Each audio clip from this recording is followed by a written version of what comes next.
rotation, abduction. So think about what happens. External rotation, abduction. So you're trying to touch your opposite shoulder and we're measuring range of motion.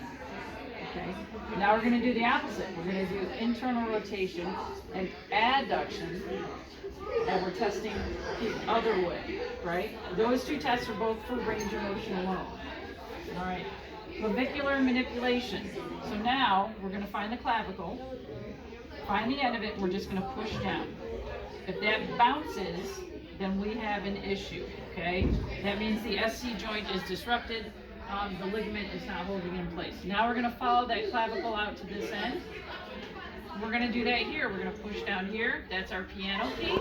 And that's for the AC joint, the acromioclavicular joint. So if this one bounces, that means the AC joint, the acromioclavicular ligament, is not holding it in place. Okay.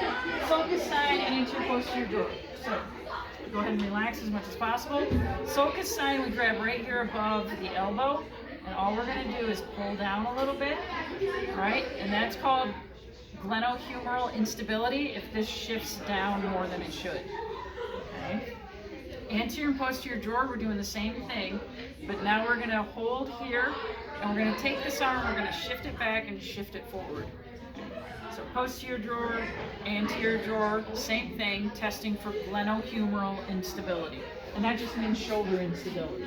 Apprehension and grind. So apprehension, I'm going to take you like this, passively, meaning I do all the work, you don't do anything.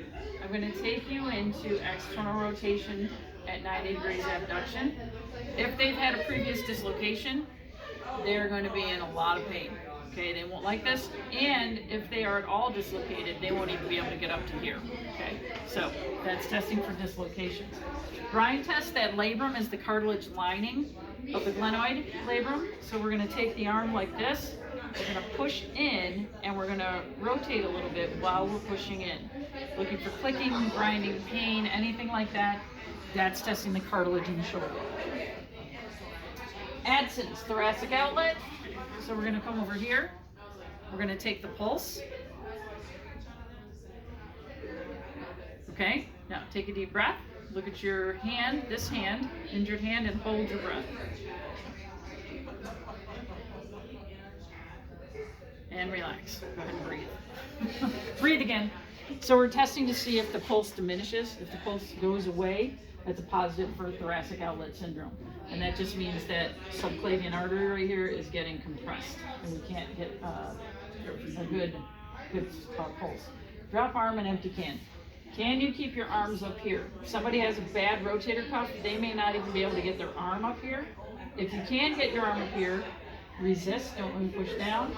Okay, I do that and the arm falls. That's a positive drop arm. Empty can, I want you to put your thumbs down, come forward just a little bit more, right there, perfect. Don't let me push you down. Okay, same thing, they both test for rotator cuff strength.